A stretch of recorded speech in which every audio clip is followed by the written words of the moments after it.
Hey there guys, welcome back. Today we are covering the Knight Dominus class. These are kind of the bigger knights in the Imperial Codex or Index. They are the Knight Valiant and Knight Castellan, the only two variants. They are very similar, but one is clearly better than the other. So they both have 8-inch move, fat T13 body, a 2-up save, a lot of wounds at 24, really good leadership at 6+, and OC 10. The Knight Valiant is 530 points, while his brother is 525. Long story short, the Castellan is just way better and sees actual playing competitive like lists. The Valiant is really cool, flavorful. I wish he was good as he was at the beginning of 10th edition, and we'll cover that later on. So the Knight Valiant, in terms of loadout, what makes him him? On the roof you have 3 slots weapons and a combination of 2 and 1 for the Shield Breaker Cannon or the Shield Breaker Missile. The cannon is blast twin linked, only 36-inch range, D6 for shots, hitting on 3s, 6 strength, no AP, and 1 damage. The AP kinda sucks, twin linked is nice with blast, it's great into hordes, that's the idea. The Shield Breaker Missile is pretty much the better option for a lot of people. 72-inch range, so you just cross map them across the board. 1 attack, hitting on a 3, strength 12, AP 6, and damage is D6 plus 1. Strength 12 wins most things in the game on 3s, other hard targets on 4s, and you're punching into even bigger things, 5s. The damage, minimum 2 feels great. It does have an anti-Titanic 4 with dev wounds, so if you're fighting to similar meta, maybe Necron Monolith, stuff like that, you're going to get those juicy dev wounds on there. A lot of people run 2 of the shield breakers with 1 cannon. You have 2 defense point weapons, which are the twin linked melter guns, so like I said, you've got 2 of them. Melter 2 with twin linked, range is only 12 inches, 1 attack apiece, but you've got that reroll. Hits on a 3, strength 9, AP 4, damage D6. They're nice to have, but not great number of shots. So for his primary weapons, you have the Harpoon and the Massive Flamethrower. The Harpoon, anti-monster, anti-vehicle 4+ with dev wounds. Hits on, 18-inch range, 1 attack, 1 shot of the Harpoon. Hits on 2s though, which is nice. Strength 24, AP 6, damage flat 12. So it will hit pretty much everything in the game with the 2. You've got your nightly reroll if you need to use it, which is where you would keep it just in case. Strength 24 wounds most things in the game again on a 2. Other hard targets on a 3.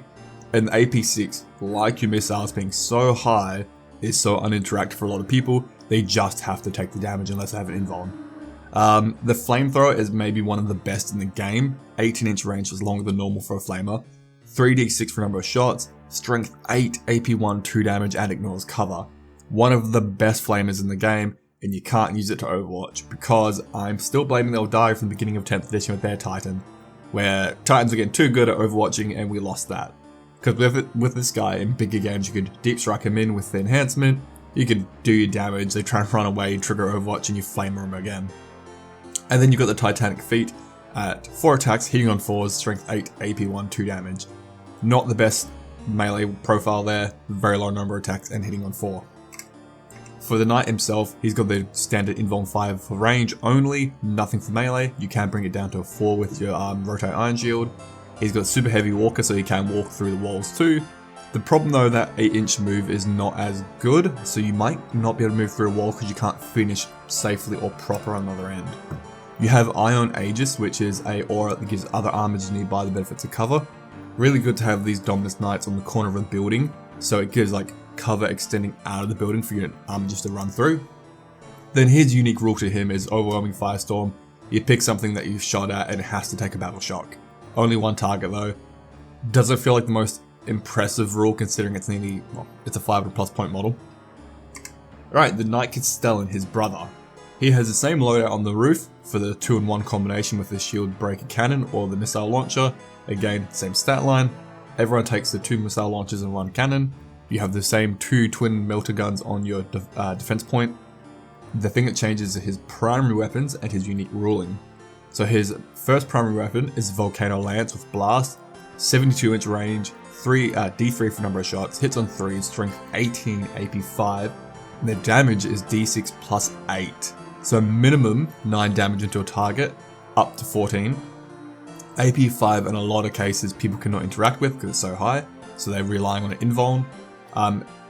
Up to 3 shots, hitting on 3s, you will shoot this gun first into your hard target to use your nightly reroll on it to guarantee you kill what you want to kill. His other gun is the Plasma Decimator, has hazardous, so it has D6 plus 3 for number of shot, which is a nice high number with blast. 48 inch range, so you can get reach across most of the board from your home deployment. Hitting on 3, strength 8, AP 2, damage 2. If you hazardous to overcharge it, you go to strength 9, AP 3, 3 damage. A lot of people do hazardous this because you've got a fat health pool to work with, so if you fail your hazardous test, you don't really care. But the better AP and damage helps bring down targets and cover. And he too has the same Titanic feat.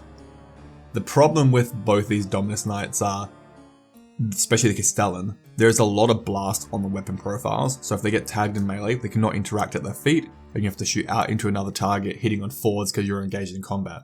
So with the Castellan, definitely keep him protected, keep things shielding him, like trying to screen out enemy models getting to him. He has the same invuln 5 for range only, which again you can bring down to a 4. He has also super heavy walker, which I like to keep him kind of on my home deployment, kind of crab walking side to side to try and snipe out targets. He's also got Iron Aegis to give armages cover. Usually it's going to be a Hellraven that's hanging around him in the home field.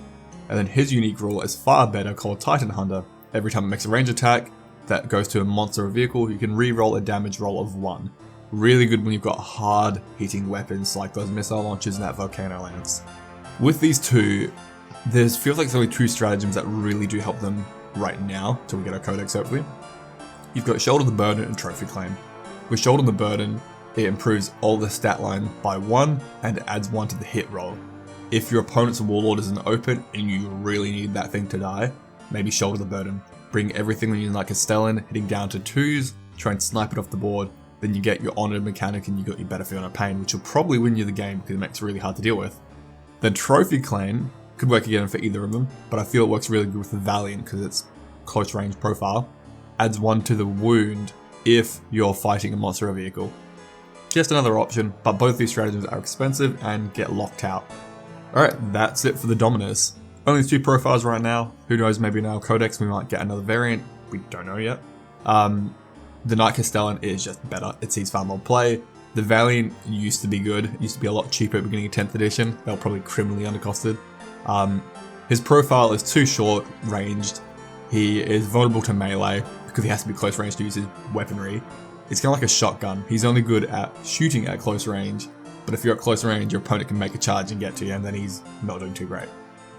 Yeah, Knight Castellan, love it. I play with mine quite a bit. Big debate a lot of people have is the Knight Castellan or the Knight Crusader, which is a Questoris chassis, which we're going to cover later on. Because they're both shooting profiles, but the Castellan shoots harder into bigger targets, where the Crusader's better into chaff or general purpose armies. Alright, thanks for watching. Give us a sub, because we're nearly at 5,000. We're trying to build the channel back up. Would be greatly appreciated.